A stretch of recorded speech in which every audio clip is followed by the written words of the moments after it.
শুভেন্দু অধিকারী যেভাবে অকথ্যভাবে মুখ্যমন্ত্রীকে সব সীমা অতিক্রম করে গালিগালাজ দিয়েছেন, যেভাবে নগরপালকে কুৎসিত ভাষায় আক্রমণ করেছেন, মীনাক্ষীর একটা প্রভাব না শুভেন্দুর উপর পড়ছে। কেন পড়ছে আমি বলতে পারবো না। এখন শুভেন্দু মানে ফোনে হয়তো অবসর সময় মীনাক্ষীর টিয়ে দেখছে, সে হতে পারে, বলতে পারবো না অতটা। কিন্তু এই যে মীনাক্ষী যে ভাষা মুখ থেকে বেরোচ্ছে সেটা আবার শুভেন্দুর মুখ থেকে বেরোচ্ছে, এটা গভীরভাবে প্রভাবিত হচ্ছে। এখন শুভেন্দুর মুখ থেকে ওই একই কথা, খারাপ কথা বেরিয়েছে। তো এই খারাপ কথা, অশালীন কথা, কুকথার দায় তো একা শুভেন্দু অধিকারীর নয়, এর পেছনে দায় রয়েছে জাস্টিস মান্থার। কারণ এই প্রোটেকশন দিয়ে, রক্ষা কবচ দিয়ে দিয়ে তাকে এই বেপরোয়া অপমানকর কথা বলার সাহস করিয়ে দিয়েছেন এই জাস্টিস মান্থা।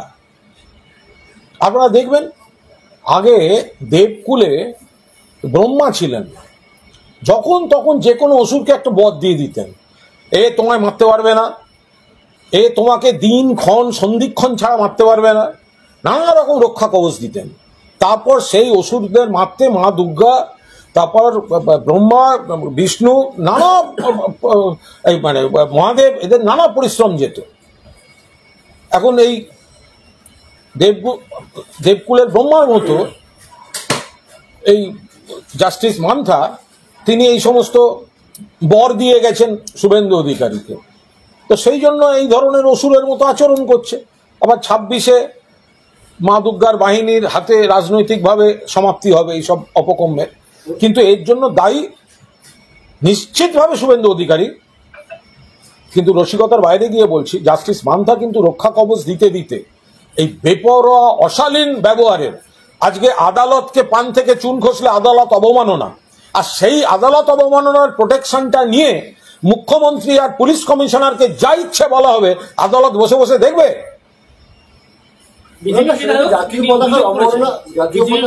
তিনি অভিযোগ করেন পাকচিপ থানায় যে নবান্ন অভিযানে একেবারে জাতীয় পতাকা অবমাননা হয়েছে, এবং জাতীয় পতাকা অবমাননা করে যে পুলিশ কমিশনার, অন্য আইপিএস কেউ কোনো অবমাননা করেনি। জাতীয় পতাকা যদি কেউ বহন করে নিয়ে যায়, সেটা রক্ষা করার দায়িত্বটা তাদের।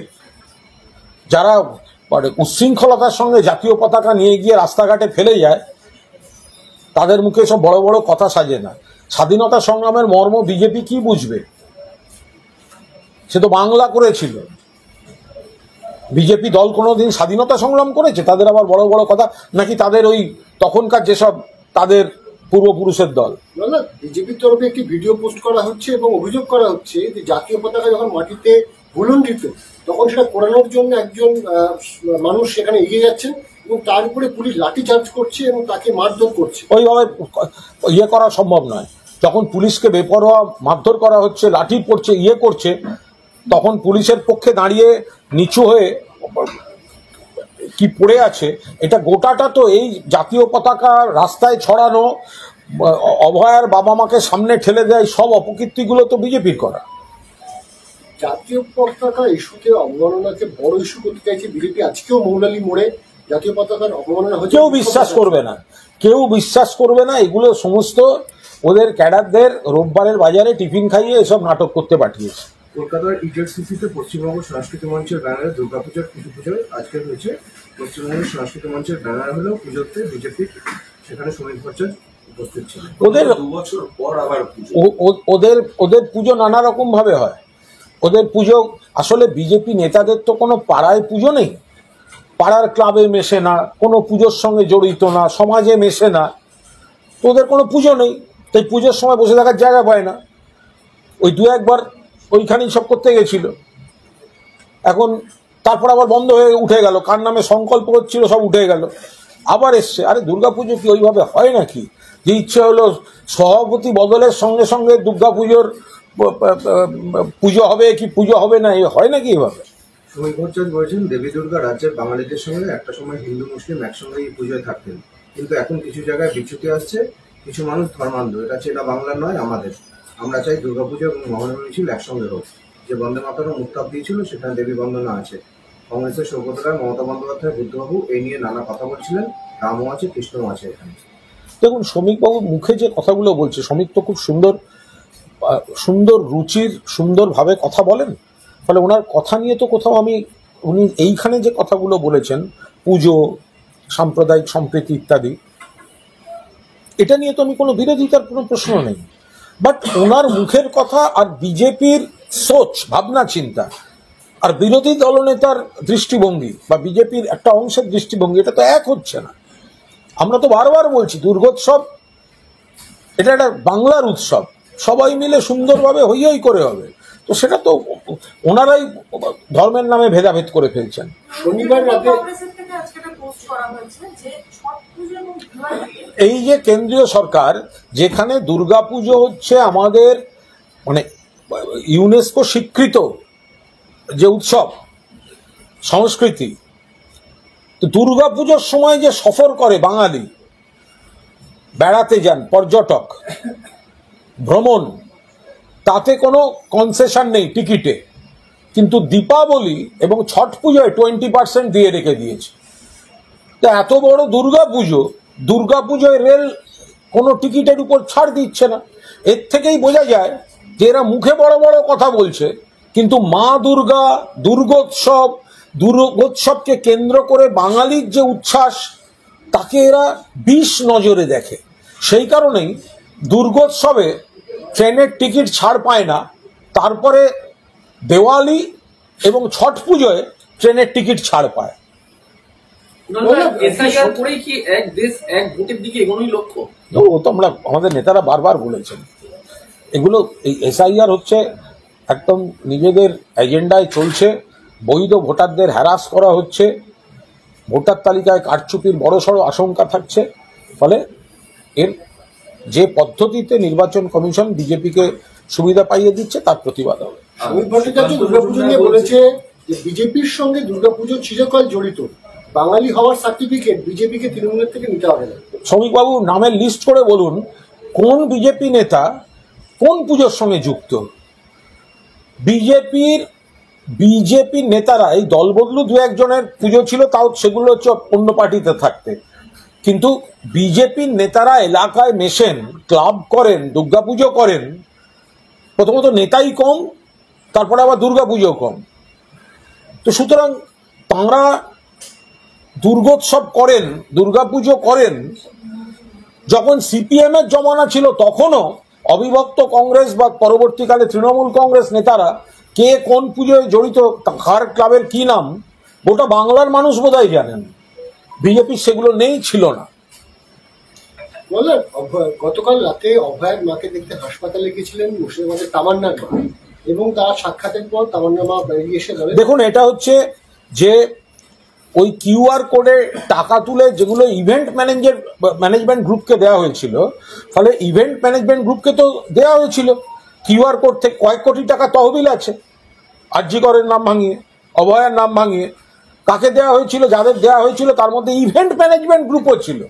এখন তারা কোনো ইভেন্ট সাকসেসফুল করতে একে ধাক্কা মারতে হবে, ওকে আহত দেখাতে হবে, সেই সময় ওকে আনলে এইটা ছবি ভালো হবে, এগুলো তো ইভেন্ট ম্যানেজমেন্ট গ্রুপ করছে। সুকান্ত মজুমদার বলছেন যে সেন্ট্রাল ফোর্স দিয়ে এই রাজ্যে এসআইআর করা হবে, প্রয়োজনে সেন্ট্রাল ফোর্স ব্যবহার করা হবে এসআইআর এর জন্য। সেন্ট্রাল ফোর্স আর কোথায় কোথায় ব্যবহার করবেন? সেন্ট্রাল ইলেকশন কমিশন দিয়ে ভোট করাবো, করেছেন, হেরেছেন। সেন্ট্রাল ফোর্স দিয়ে ভোট করাবো, হেরেছেন, তৃণমূল জিতেছে। আবার দেখুন, মানে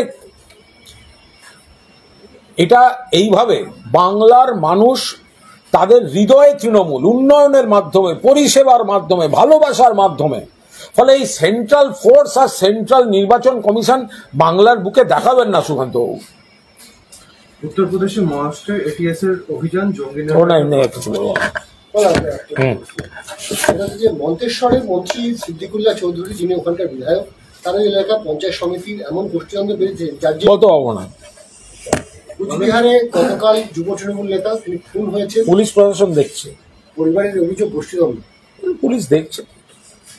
ঠাকুর বাড়িতে সিএ ক্যাম্প চালু করা হলো, শান্তনু ঠাকুর সেটা তত্ত্বাবধান করছে, মানে বিজেপি ওই বাড়ির মানে ওনাদের ওই বিজেপি গোষ্ঠীর দেয়া অনেক জিনিস, অনেক সার্টিফিকেটের পরেও মতুয়াদেরকে এনআরসি বা বাংলা ভাষার জন্য কোন রাজ্যে চূড়ান্ত হয়রানি হতে হয়েছে, এটা সবাই জানেন। ফলে এই ধরনের বিনা অধিকারে এই ধরনের ভিত্তিহীন ক্যাম্প করা, মানুষকে বিভ্রান্ত করা, এগুলো চলবে না। বললাম মালদা, কুচবিহার, ভাঙড় একের পর এক জায়গায় তৃণমূল কর্মী, তৃণমূল নেতা তারা খুন হচ্ছেন। অনেক জায়গাতে দেখা যাচ্ছে কোথাও বিরোধীরা যুক্ত রয়েছে, বিরোধী রাজনৈতিক দলের লোকেরা অ্যারেস্ট হচ্ছে। আবার অনেক জায়গায় দেখা যাচ্ছে যে তৃণমূলের নেতাকর্মীরাও গ্রেপ্তার হচ্ছে, গোষ্ঠীদ্বন্দ্ব রয়েছে। কিন্তু যত ভোট এগিয়ে রাজধর্ম, এত বড় দল, এত বড় রাজ্য, 99.5% কাজ ভালো, লোক ভালো, 0.5% কাজ খারাপ, লোকের ভুল, অন্যায়, অপরাধ, অসম্পূর্ণতা। এই দলে মমতাদির নেতৃত্বে, অভিষেকের সেনাপতিত্বে ধারাবাহিক শুদ্ধিকরণের প্রসেস চলছে। এবং কেউ কোথাও যদি কোনো অপরাধ কিছু করে বা খারাপ কাজ করে, পুলিশ তৃণমূল হলেও দলমত না দেখে ব্যবস্থা নিচ্ছে। এটাই তো রাজধর্ম। 4 অফিসার ভুয়া ভোটার ইস্যুতে কমিশন তাদেরকে, মুখ্যমন্ত্রী যা বলার বলেছেন, ওপর আর কোনো কথা বলবো না, প্রশাসনিক বিষয়। একদম আগামীকাল দুপুর 3টে পর্যন্ত সময় বেড়ে দিয়েছে নির্বাচন কমিশন। সে তো ওনাদের বিষয়। কোথাও কি চাপে রাখার চেষ্টা চলছে সরকারকে? ও সমস্ত জিনিস যত রকম চাপ দিচ্ছে, 2026-এ ভোটের রেজাল্টটা বেরোক, বিকেলবেলা চাপ মুক্তি ঘটবে সবার। তিনপাড়া ব্যারেজের এই পরিস্থিতির জন্য বালি তোলাকেই দায়ী করছে বিরোধীরা, যে অবৈধভাবে এত বেশি বালি তোলা হয়েছে যে এইরকম। দেখুন, বিরোধীদের মধ্যে সবাই একসঙ্গে ভূতত্ত্ববিদ হয়ে গেছেন, এটা ভাবার তো খুব কঠিন ব্যাপার। তো এখন যেখানে কোথায় কি হচ্ছে, একটা আনতাবড়ি একটা অভিযোগ করে দিলেই তো হলো না। সেই কোন জায়গাটা কি হচ্ছে, কেন্দ্রের যেগুলো করার কথা, যে জায়গাটা পাহারা দেওয়ার কথা, যে জায়গাটা দেখার কথা, বা অন্যান্য আনুষঙ্গিক কারণ যেগুলো দেখার কথা, যেগুলো কেন্দ্রের সেগুলো কেন্দ্রকে দেখতে হবে, যেগুলো কেন্দ্রের নয় সেগুলো নিয়ে বলছি না। বাট সার্বিকভাবে সামগ্রিকতায় গোটা বিষয়টা বিচার করা। একটা কোথাও কিছু হলো, সঙ্গে সঙ্গে সেটা, গুজরাটে যে এত বড় বড় ব্রিজ পড়ে গেল পরপর, তাহলে সেটা একেবারে নরেন্দ্র মোদী আর অমিত শাহ দিয়ে শুরু হোক আলোচনাটা। কল্যাণ ব্যানার্জি তিনি বলছেন যে একজন ওয়েস্টফুল লেডির জন্য আমার মাইন্ড এবং সময় নষ্ট করেছি। আবার রচনা ব্যানার্জি কল্যাণ ব্যানার্জির পাশে দাঁড়াচ্ছেন, তিনি বলছেন যে কল্যাণদার নির্দেশে, দিদির নির্দেশে আমরা কাজ করছি।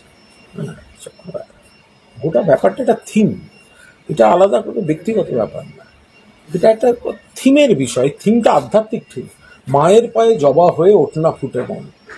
এইটাকে যে যেভাবে দেখে নেবেন, আপনি সমস্ত এই দর্শনের উত্তরগুলো পেয়ে যাবেন। কে কোন দিক থেকে দেখছেন সেটা, মা আছেন, জবা আছে, মন আছে, মায়ের পায়ে জবা হয়ে ওঠনা ফুটে মন, আপনি সব উত্তর পেয়ে যাবেন। আরো ভালো ভালো খবর দেখতে সাবস্ক্রাইব করুন বাংলা হান্টের ইউটিউব চ্যানেল। বাংলা হান্টের আরো খবর দেখতে নজর রাখুন। বাংলা খবর মানেই বাংলা হান্ট।